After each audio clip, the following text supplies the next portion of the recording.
అండి నేను చేసే రెసిపీ బెల్లం పల్లీలు. ఒక గ్లాస్ పల్లీలు తీసుకొని బాగా వేయించి పెట్టుకున్న పల్లీలు ఇవి. ఒక గ్లాస్ పల్లీలు వేయించి పెట్టుకున్న పల్లీలు తీసుకొని గ్లాస్తో గ్లాస్ బెల్లం తీసుకొని బాండి పెట్టుకొని అందులో ఒక 2 గ్లాసెస్ చిన్న గ్లాసెస్ వాటర్ వేసుకోవాలి.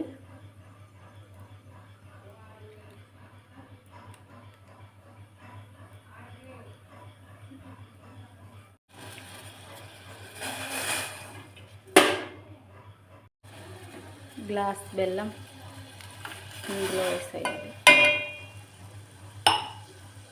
ఇది పాకం వచ్చేంత వరకు ఇమిరించుకోవాలి. బాగా కలుపుకోవాలి. బెల్లం మొత్తం కరిగిపోయేదాకా కలుపుకొని కొంచెం పాకం వచ్చేంత వరకు దీన్ని కలుపుకోవాలి. బాగా ఒక 5 నిమిషాల పాటు అట్లే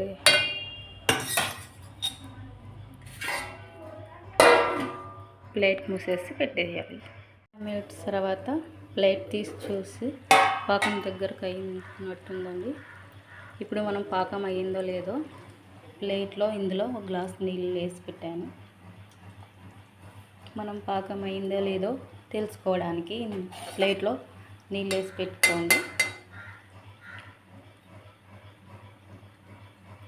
ఇందులో కొంచెం పాకం వేసాను. ఈ పాకం అనేది మనకు గట్టిగా కొడితే కింద రాయిలా శబ్దం వచ్చేలా రావాలి.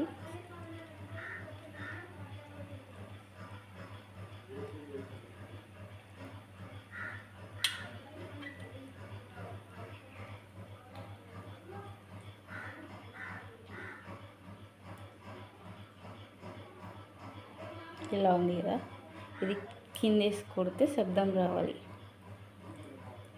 ఇప్పుడు పాకం అయిందని అర్థం. ఇది పాకం అయ్యింది. పాకం అయిన దాంట్లోకి మనం వేయించి పెట్టుకున్న పల్లీలను అందులో వేసేయాలి.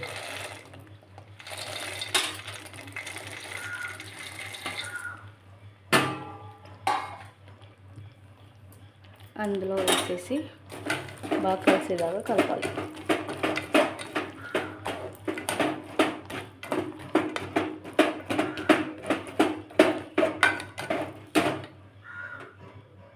స్టవ్ ఆఫ్ చేసేయాలి. ఇప్పుడు కొన్ని బెల్లం పల్లీలు రెడీ అయినాయి. చాలా బాగుంటాయి. చిన్నపిల్లలు చాలా ఇష్టంగా తింటారండి. చాలా బాగుంటాయి బెల్లం పల్లీలు.